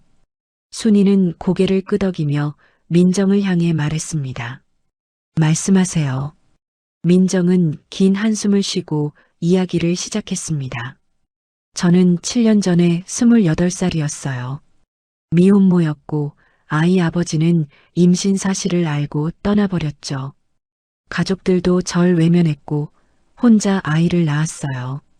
처음엔 키우려고 했어요. 정말로요. 하지만 현실은 너무 가혹했어요. 일용직으로 일하면서 아기를 돌보는 게 불가능했고 보육원에 맡기려 해도 대기가 길었어요. 며칠 동안 잠도 못 자고 아기만 돌보다 보니 정신이 이상해지기 시작했어요. 민정의 목소리는 점점 작아졌고 눈물이 멈추지 않았습니다. 어느 날 밤 아기가 계속 울었어요. 몇 시간 동안 울고 또 울고 저는 견딜 수가 없었어요. 순간적으로 미쳐버린 것 같았죠. 아기를 안고 밖으로 나갔어요. 그리고 버스를 타고 어디론가 갔어요. 산골 마을 정류장에서 내렸고 눈이 내리고 있었어요. 아기를 박스에 넣고 그냥 두고 왔어요. 민정은 그 순간을 떠올리며 온몸을 떨었습니다. 버스를 타고 돌아오는데 정신이 돌아왔어요. 내가 무슨 짓을 한 거지? 그 추운 날씨에 아기를 두고 왔다니. 미친 듯이 다시 돌아가려 했지만 이미 막차가 끊긴 뒤였어요. 다음 날 새벽 첫 차를 타고 다시 갔지만 아기는 없었어요. 경찰서에 찾아가 모든 걸 자백했고 수소문했지만 아기는 이미 누군가 데려간 뒤였어요. 순이는 민정의 이야기를 들으며 복잡한 감정이 들었습니다. 미워해야 할 것 같은데 미울 수가 없었고 오히려 안타까운 마음이 들었습니다. 민정은 말을 이었습니다. 그 뒤로 7년 동안 미쳐 지냈어요. 제가 버린 아기가 잘 살고 있는지, 혹시 얼어 죽진 않았는지 매일 밤 악몽을 꿨어요. 정신과 치료도 받았고 약도 먹었어요. 하지만 죄책감은 사라지지 않았죠. 그러다 지난주에 우연히 방송을 봤어요. 지호가 나오는 걸 보는 순간 알았어요. 저 아이가 제가 버린 아기라는 걸요. 시기도 맞고 장소도 맞고 무엇보다 얼굴을 보니까 알겠더라고요. 민정은 가방에서 오래된 사진 한 장을 꺼냈습니다. 이게 아기를 낳고 찍은 유일한 사진이에요. 비교해 보세요. 순이는 사진을 받아들고 지호의 어릴 적 사진과 비교해 봤습니다. 확실히 닮아 있었습니다. 순이는 사진을 민정에게 돌려주며 물었습니다. 그래서 이제 어쩌시려고요? 민정은 고개를 저었습니다. 아무것도 바라지 않아요. 그냥 지호가 잘 크고 있다는 걸 확인하고 싶었어요. 그리고 순이 씨한테 감사하다고 말씀드리고 싶었어요. 제가 버린 아이를 이렇게 훌륭하게 키워주셔서 정말 감사합니다. 민정은 다시 무릎을 꿇고 절을 했고 순이는 당황하며 민정을 일으켰습니다. 일어나세요. 이러지 마세요. 그런데 민정이 한 가지 더 말하고 싶은 게 있다는 표정을 지었습니다. 사실 제가 말씀드려야 할 게 하나 더 있어요. 민정은 망설이다가 입을 열었습니다. 저도 그림을 그리는 사람이었어요. 미대는 나오지 못했지만 거리에서 캐리커처를 그리고 초상화를 그리면서 생계를 이어갔어요. 임신했을 때도 배불러 올 때까지 거리에서 그림 그렸고 아기를 낳고도 다시 그리려고 했죠. 하지만 현실은 녹록하지 않았어요. 순이는 민정의 말에 놀라서 눈이 커졌습니다. 그럼 지호의 재능은? 민정은 고개를 끄덕였습니다. 네, 아마 저한테서 물려받았을 거예요. 그리고 순이 씨가 키우시면서 더 발전시켜 주신 거겠죠. 제가 줄 수 있었던 건 재능뿐이었는데 순이 씨는 그 재능을 꽃피울 수 있게 해주셨어요. 민정은 가방에서 또 다른 것을 꺼냈습니다. 작은 그림 한 장이었고 낡고 구겨져 있었습니다. 이건 제가 아기 옷에 넣어뒀던 그림이에요. 혹시 갖고 계신가요? 순이는 그 말을 듣고 깜짝 놀랐습니다. 7년 전 지호의 옷에서 발견한 작은 그림을 떠올렸기 때문입니다. 잠깐만요. 순이는 가방을 뒤지더니 지갑 속 깊숙이 간직해둔 작은 그림을 꺼냈습니다. 7년 동안 버리지 못하고 갖고 다녔던 그림이었고 민정이 가져온 그림과 비교해보니 똑같은 화풍이었습니다. 민정은 그 그림을 보자 눈물을 터뜨렸습니다. 맞아요. 이게 제가 그린 거예요. 아기가 혹시 저를 닮아서 그림 그리는 걸 좋아할까봐 혹시나 하는 마음에 넣어뒀어요. 순이는 그 순간 모든 퍼즐이 맞춰지는 것 같았습니다. 지호의 재능은 친엄마에게서 물려받은 것이었고 자신이 그 재능을 키워준 것이었습니다. 두 엄마의 DNA가 만든 기적이었습니다. 김 과장이 조심스럽게 물었습니다. 순희 씨, 지호한테 이 사실을 알려주실 건가요? 순희는 한참을 생각하다가 대답했습니다. 지호가 결정하게 할게요. 만나고 싶다면 만나게 하고 아니라면 강요하지 않을 거예요. 민정은 고개를 끄덕이며 말했습니다. 저는 괜찮아요. 만나주지 않아도 그냥 멀리서라도 잘 크는 모습만 볼 수 있어도 감사할 거예요. 그날 밤 순이는 지호와 둘이서 저녁을 먹으며 조심스럽게 물었습니다. 지호야, 엄마가 물어볼 게 있는데. 지호는 밥을 먹다가 순이를 바라봤습니다. 응? 뭐예요? 순이는 깊게 숨을 들이쉬고 말했습니다. 지호를 낳아주신 엄마가 나타나셨어. 만나보고 싶니? 지호는 잠시 멈칫하더니 조용히 물었습니다. 그 엄마는 나 만나고 싶대요? 순이는 고개를 끄덕였습니다. 응, 너한테 미안하다고 전하고 싶다셔. 지호는 한참을 생각하더니 대답했습니다. 엄마는 어떻게 생각하세요? 순이는 지호의 손을 잡으며 말했습니다. 엄마는 지호가 하고 싶은 대로 하면 돼. 만나고 싶으면 만나고 아니면 안 만나도 괜찮아. 지호는 고개를 끄덕이며 말했습니다. 한번 만나볼게요. 궁금하기도 하고. 근데 엄마, 제 진짜 엄마는 지금 옆에 있는 엄마예요. 그건 변하지 않아요. 순이는 지호의 말에 눈물이 핑 돌았습니다. 고마워, 지호야. 순이는 아이를 꼭 안아주며 속삭였습니다. 며칠 후 재단 상담실에서 지호와 민정의 만남이 이루어졌습니다. 순이는 옆방에서 기다렸고 상담실 안에서는 지호와 민정이 마주 앉았습니다. 민정은 떨리는 손으로 지호를 바라봤고 지호는 차분하게 민정을 관찰했습니다. 안녕하세요. 저 김지호예요. 지호가 먼저 인사했고 민정은 눈물을 흘리며 대답했습니다. 안녕. 지호야. 만나서 정말 반가워.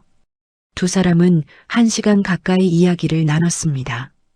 민정은 자신의 사연을 지호의 눈높이에 맞춰 설명했고 지호는 조용히 들었습니다. 대화가 끝날 무렵 지호는 자신이 그린 그림 한 장을 민정에게 건넸습니다. 이거 드릴게요. 제가 그린 거예요. 민정은 그림을 받아들고 눈물을 흘렸습니다. 그림 속에는 세 사람이 그려져 있었습니다. 가운데 작은 아이와 양옆에 두 여자였습니다. 지호가 설명했습니다. 여기가 저고요. 이쪽이 저를 키워주신 엄마, 이쪽이 저를 낳아주신 엄마예요. 둘 다 제 엄마예요. 민정은 그 말을 듣고 더 이상 참을 수 없어 오열했습니다.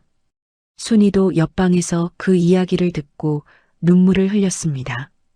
7살 아이가 이렇게 넓은 마음을 가지고 있다는 사실이 놀라웠고 자랑스러웠습니다. 민정과의 만남 이후로 한 달이 흘렀고 지호는 여전히 밝고 건강하게 지냈습니다. 민정은 일주일에 한 번씩 재단을 찾아와 멀리서 지호를 지켜봤고 가끔 짧은 대화를 나누기도 했습니다. 순이는 처음엔 불안했지만 지호가 혼란스러워하지 않는 것을 보고 안심했습니다. 오히려 지호는 두 엄마 사이를 자연스럽게 오가며 균형을 잡아갔고 그 모습이 신기하기도 했지만 대견하기도 했습니다. 어느 날 민정이 순이를 따로 만나자고 했고 두 사람은 재단 근처 카페에서 마주 앉았습니다. 순이 씨, 제가 한 가지 제안을 하고 싶어요. 민정이 조심스럽게 입을 열었습니다. 저도 이제 조금씩 삶을 정리하고 있어요. 그동안 정신과 치료를 받으면서 일도 제대로 못했는데 이제는 다시 시작하려고요. 그래서 제가 벌어들이는 수입의 일부를 지호 교육비로 보태고 싶어요. 양육비라고 생각하지 말고 그냥 제가 할 수 있는 최소한의 책임이라고 생각해 주세요. 순이는 민정의 말을 듣고 잠시 망설였지만 고개를 끄덕였습니다. 고맙습니다. 지호를 위해서 받겠습니다. 민정은 안도의 한숨을 쉬며 미소 지었습니다. 감사해요, 순희 씨. 그리고 저도 다시 그림 그리려고요. 거리 초상화부터 시작하겠지만 언젠가는 제대로 된 작품도 그리고 싶어요. 순이는 민정의 눈빛에서 진심을 읽었고 응원의 말을 건넸습니다. 잘하실 거예요. 지호를 보면 민정 씨의 재능이 얼마나 대단한지 알 수 있으니까요. 그로부터 석 달이 지나고 재단에서 큰 행사를 준비한다는 소식이 전해졌습니다. 장학생들의 작품 전시회였고 지호도 참가하게 되었습니다. 순이는 지호와 함께 전시회를 준비하며 바쁜 나날을 보냈고 순이 자신도 성인 반 작품을 출품하기로 했습니다. 20년 만에 다시 대중 앞에 자신의 작품을 선보이는 것이었고 떨리기도 했지만 설레기도 했습니다. 전시회 준비를 하던 어느 날 순이는 새벽까지 캔버스 앞에 앉아 있었습니다. 그리고 있는 그림은 7년 전 그 겨울날의 장면이었습니다. 눈 내리는 산길, 벤치 아래 버려진 박스, 그리고 그 안에 작은 생명을 안아 올리는 한 여인의 뒷모습이었습니다. 그림을 그리면서 순이는 그날의 감정을 또렷하게 떠올렸습니다. 두려움과 설렘, 불안과 희망이 뒤섞인 복잡한 감정이었고 그것을 캔버스에 담아내려 애썼습니다. 새벽녘이 되어서야 붓을 내려놓았고 완성된 그림을 보니 눈물이 났습니다. 이게 우리의 시작이었구나. 순이는 조용히 중얼거리며 그림을 바라봤습니다. 그날 아침 지호가 일어나서 순이의 그림을 보고는 한참을 말없이 서 있었습니다. 엄마, 이게 저예요? 지호가 물었고 순이는 고개를 끄덕였습니다. 응, 엄마가 너를 처음 만난 날이야. 지호는 그림을 보며 눈물을 글썽였습니다. 엄마, 고마워요. 저를 데려가줘서. 순이는 지호를 꼭 안아주며 말했습니다. 엄마가 더 고마워. 너 때문에 엄마 인생이 행복해졌어. 전시회 개막일이 다가왔고 마을 사람들도 서울까지 올라온다는 연락이 왔습니다. 박씨 할매를 비롯한 경로당 할머니들, 담임 선생님, 그리고 복지관 직원들까지 모두 전시회를 보러 온다고 했습니다. 순이는 그 소식을 듣고 감격스러웠습니다. 한때 자신을 무시하고 차별했던 사람들이 이제는 응원해주러 온다는 사실이 믿기지 않았기 때문입니다. 전시회 당일 갤러리에는 100여 명이 넘는 사람들이 모였습니다. 지호의 작품들이 전시된 코너에는 관람객들이 감탄하며 발걸음을 멈췄고 순이의 작품 앞에서는 사람들이 숙연한 표정으로 서 있었습니다. 특히 눈 속에 아기를 안아 올리는 그림 앞에는 많은 사람들이 몰렸고 눈물을 흘리는 사람들도 있었습니다. 박씨 할매는 그림을 보며 한참을 서 있다가 순이에게 다가왔습니다. 순이야, 이 그림 참 감동적이구나. 그날 내가 얼마나 떨렸을지, 얼마나 무서웠을지 이제야 알겠다. 박씨 할매의 눈에도 눈물이 고였고 순이는 할머니의 손을 잡았습니다. 할머니, 괜찮아요. 다 지나간 일이에요. 박씨 할매는 고개를 저었습니다. 아니야, 괜찮지 않아. 우리가 너한테 너무 못했어. 하지만 너는 우리의 무시와 차별 속에서도 지호를 훌륭하게 키워냈어. 정말 대단해. 다른 마을 사람들도 하나둘 다가와 순이에게 축하와 격려의 말을 건넸고 순이는 그 하나하나에 감사하며 인사했습니다. 전시회가 한창일 때 민정도 조용히 갤러리에 도착했습니다. 민정은 지호의 작품들을 하나하나 보며 감탄했고 순이의 작품 앞에서는 오랫동안 서 있었습니다. 눈 속에 아기를 안아 올리는 그림을 보며 민정은 눈물을 흘렸습니다. 제가 버린 아이를 이렇게 따뜻하게 안아주셨구나.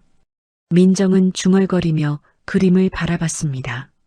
순이가 민정 옆으로 다가갔고 두 사람은 나란히 그림을 바라봤습니다. 민정 씨, 이건 끝이 아니라 시작이에요. 지호의 시작이기도 하고 저의 새로운 시작이기도 하고 민정 씨의 다시 시작이기도 해요. 순이의 말에 민정은 고개를 끄덕이며 미소 지었습니다. 네, 맞아요. 우리 모두의 시작이네요.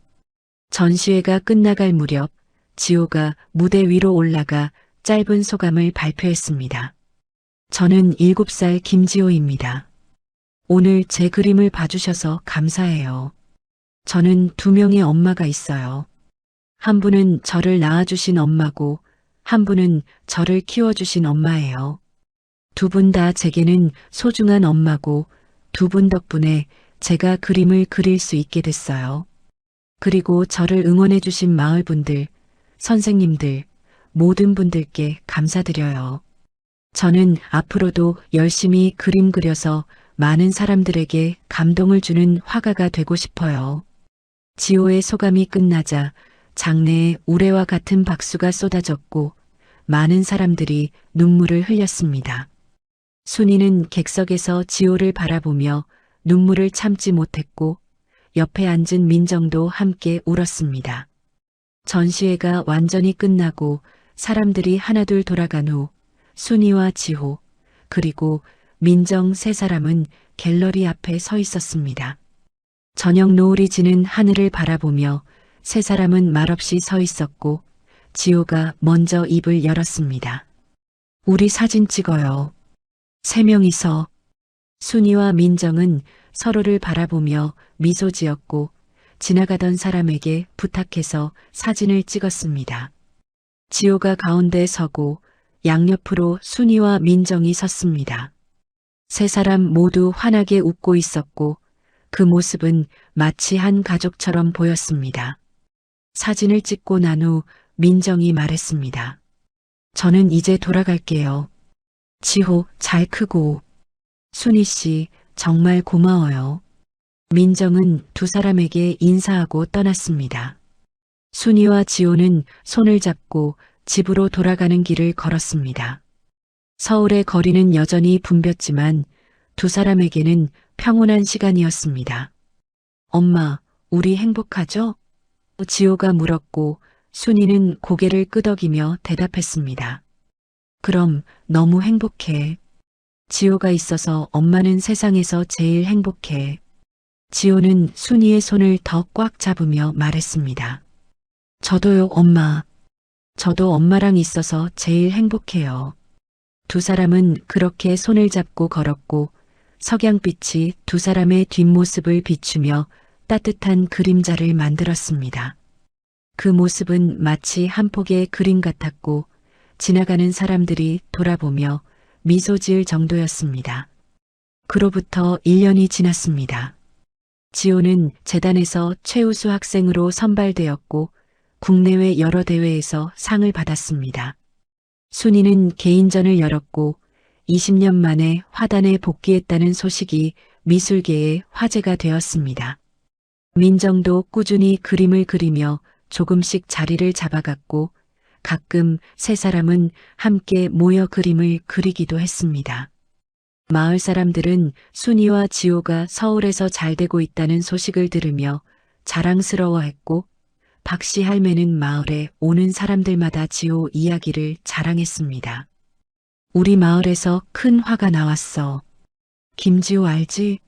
그애 어릴 때부터 내가 봐왔는데 범상치 않더라고. 사람들은 박씨 할매의 말에 웃으며 고개를 끄덕였습니다. 어느 봄날 순이와 지호는 마을을 다시 찾았습니다. 오랜만에 보는 고향은 여전히 아름다웠고 사람들은 두 사람을 반갑게 맞아주었습니다. 순이는 지호의 손을 잡고 7년 전 그 산길을 걸었습니다.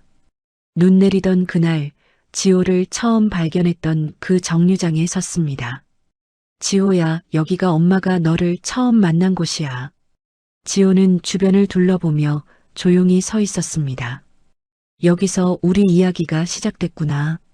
지호가 중얼거렸고 순이는 고개를 끄덕였습니다. 그래, 여기서 시작됐어. 그리고 앞으로도 우리 이야기는 계속될 거야. 두 사람은 그 자리에서 한참을 서 있었고 봄바람이 부드럽게 두 사람을 감싸 안았습니다. 집으로 돌아온 순이는 그날 밤 새로운 그림을 그리기 시작했습니다. 캔버스 위에는 봄날의 산길이 그려졌고 그 길 위를 걷는 두 사람의 뒷모습이 담겼습니다. 큰 사람과 작은 사람이 손을 잡고 걷는 모습은 평화롭고 행복해 보였습니다. 그림을 그리면서 순이는 생각했습니다. 인생은 때로 예상치 못한 방향으로 흘러가지만 그 속에서도 아름다운 순간들을 발견할 수 있다는 것을 말입니다. 7년 전 눈 속에서 발견한 작은 생명이 자신의 인생을 완전히 바꿔놓았고 그것이 얼마나 큰 축복이었는지 이제는 확실히 알 수 있었습니다. 때로는 버려진 것처럼 보이는 것들이 있지만 누군가의 사랑으로 가장 빛나는 것이 되기도 합니다. 진짜 가족은 피가 아니라 함께한 시간과 나눈 사랑이 만드는 것이었습니다. 순이는 붓을 내려놓고 완성된 그림을 바라봤습니다. 그리고 조용히 미소 지었습니다. 고마워, 지호야. 엄마한테 와줘서, 엄마 인생의 빛이 되어줘서. 순이는 그렇게 속삭이며 지호가 잠든 방으로 들어갔습니다. 지호는 곤히 잠들어 있었고 순이는 아이의 머리를 쓰다듬으며 이불을 덮어줬습니다. 창밖으로는 달빛이 비쳤고 그 빛이 두 사람을 따뜻하게 감싸 안았습니다. 순이는 창가에 서서 하늘을 올려다봤습니다. 별이 총총히 빛나고 있었고 그 별빛만큼이나 순이의 마음도 빛나고 있었습니다. 7년 전 그 추운 겨울날 눈 속에서 시작된 이야기는 이렇게 따뜻한 봄날로 이어졌고 앞으로도 계속될 것입니다. 순이와 지호의 이야기는 끝이 아니라 새로운 시작이었고 그 시작은 사랑으로 가득했습니다.